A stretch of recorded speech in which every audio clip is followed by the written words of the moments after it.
naman akla.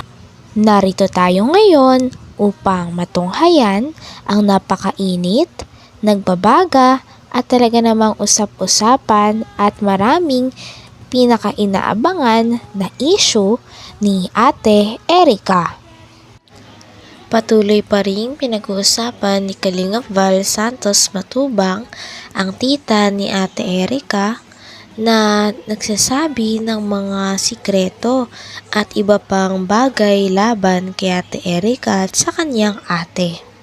Ito ay dahil magkagalit nga ang magtita dahil iniwan nila Ate Erica ang kanilang pamilya at hindi na nito tinutulungan ng kanilang lolo at lola na talaga namang nagpalaki sa kanila pagkatapos silang matulungan ng ibang mga sponsors. Dito nakikita ko, mahilig sila sa material na bagay, Material sa na. pera, dahil Matalino si kung Bupil. sila ay marunong. Bupil, ang talino mo, ano?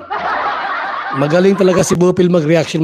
Nakita niya, materialistic daw yung dalawa. Siya lang po ang tanging nakakaalam niyan. Yung iba dyan na reactor, di nila alam yan. Natalino si Bupil Ano ay. na lang, yung salitang pakikisama. Kung hindi dahil sa kalingap, wala Wala. silang magiging sponsor. Yun, Hindi totoo sila yan. makikilala, kaya sila Ang nagkaroon bright, ng sponsor. Bupil, ang bright mo. Pero Makati daw po ang kanyang, ngala-ngala. Dito, Isagad mo yung hotdog dito, Huwag mong putulin. Yung jumbo pati ang bili mong hotdog, yung Bupil. Yan mo sa Sibmore o kaya sa Hypermart. Daming hotdog dyan. Yung jumbo hotdog. Huwag mong iluto. Hilaw. At tanggal yung kati-kati sa ngala-ngala mo. Dahil sa kalingap. Okay. Pero nasilaw. Nasilaw talaga sila. Bakit biglang-biglang nagbago ang ihip ng hangin? Yun lang. Yun naman pala. Yun naman pala. Maaaring Nasilaw. sa matatamis na salita at pangako ni sponsor. Wala Hindi po, totoo yan. Hindi po. Bakit po binawi ni Jun E ang kalahating milyon? Alam niyo kung bakit? Anong sabi ni tita?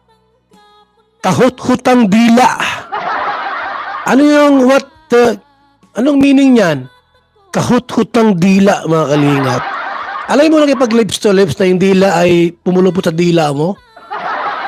Nasubukan niyo po yung ganun mga kaibigan? Halimbawa, asawa mo, nag lips to lips ka, tapos yung dila niya, pinipilip sa dila. Bastos ka. Ano ang ibig sabihin nun? Kahut-hutong dila kayo. Masarap, matamis na pangungusap. Ginapang po ni Sheila May. Ayon kay tita, ginapang ni Sheila May si Jun.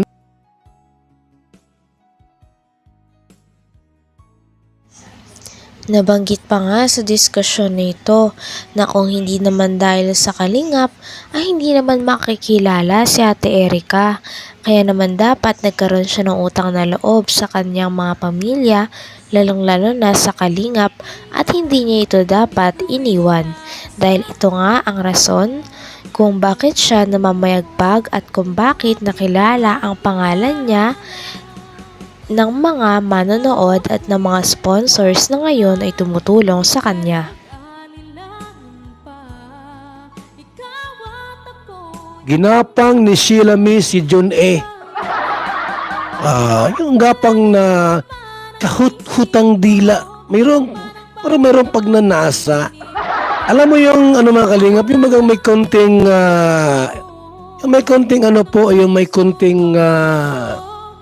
yung inano mo siya, tawag dyan mga kalingap, yung inaakit-akit mo, Jun E, halika rito, may tinanggal na ako rito. Yun ang kahut-hutang dila. Kasi pagka, Jun E, magandang araw po. Sheila May po ito. Sheila May, napatawag ka. Ay, Jun E, kunin mo yung pira ni doon. Ay, ako kay Kalingap Rob baka kulangin, baka yung perang kalating milyon, bawasan pa ni Kalingap Rob yun. Kunin mo doon. Hindi ganyan. ang kahut-hutang dila. Igwaning pag-aakit, pang-aakit. John A. Si Sheila May ito. Ay, ating gabi na, napatawag ka. Gusto ko mag-video call tayo. Tulog na ako, bukas na lang. Grabe ka. Maaga pa, wala pang alas 12, oh. Yun. Kahut-hutang dila yun, mga kalingap. Yun ang ibig sabihin ng kahut-hutang dila. Yung dila mo, nagpupulupot, naglilips sa lips tayo. O, ganun po yan, ha? Alam Hmm. kung ubusin ni sponsor ang kanyang pera sa magkapatid na ito. Dito lang, ang highlight lang ng video ay napatunayan na talagang mahilig sila o nasisilaw sila sa mga pangako o sa pera. Ang tanong! Ayun na guys, muli na babalik. Bakit po nakuha ni Sheila May si John A? Sino po ang unang nag-chat at naghanap ng account? Si Sheila May, si Erika o si John A? Kaya mong sagutin yan. Sa pagpapatuloy ay talagang isinasadula pa ni Kalingap Val Santos Matubang ang possible na usapan nila Sir John A, Ate Erika, Sheila May at ng tita nila Ate Erika na nagagalit kila Ate Erika at sa kanyang kapatid na si Sheila May. Grabe at hanggang patagal ng patagal ay mas lalo nga nagiging intense ang away nila at parang mas lumalala pa ito at parang wala nang planong magbati ang mga ito sa isa't isa. I-add mo sa Facebook mo. Hindi mo pwedeng ganon. It's against the rule na yung beneficiary pa magkaroon ng ugnayan sa sponsor. Bawal yan. Direct. Na yung sponsor po magdirekta doon sa beneficiary, bawal po yan. Matik po, alisin namin sa kalingap yan. Bawal po yan. So ibig sabihin po, sino kaya yung unang nag-reach out? Baka hinahanap ni John A. si Erika. Nakita ko sa mga vlog ni Kalinga Prab, maganda itong si Erika. Hoy, hindi maganda si Erika. May itsura lang. Kita ko yan sa personal. Sus! May itsura. Pero hindi maganda po. Hindi nga ako naakit. Hindi ako naakit. Kasi kung maganda yan, maakit niya ako. Wala man lang. Walang ka-apil-apil. Si Sheila May mataba pa. Ang maganda po si Beyonce. Ganda ni Beyonce. Na-inlove ako kay Beyonce. Ido! Ninong ako ha, para maisayaw ko si Beyonce. Ido! Ha? Pag may birthday, isayaw ko yan ha. Huwag mong suluhin si Beyonce. Sayaw lang naman. Pero si Erika, di bali na. Sus! Masayaw? So, di bali na po.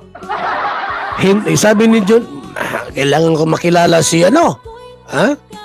Ngayon, nagsisisi ka na. 100% po. Nagsisisi na po si John A. Yung bayot na ito.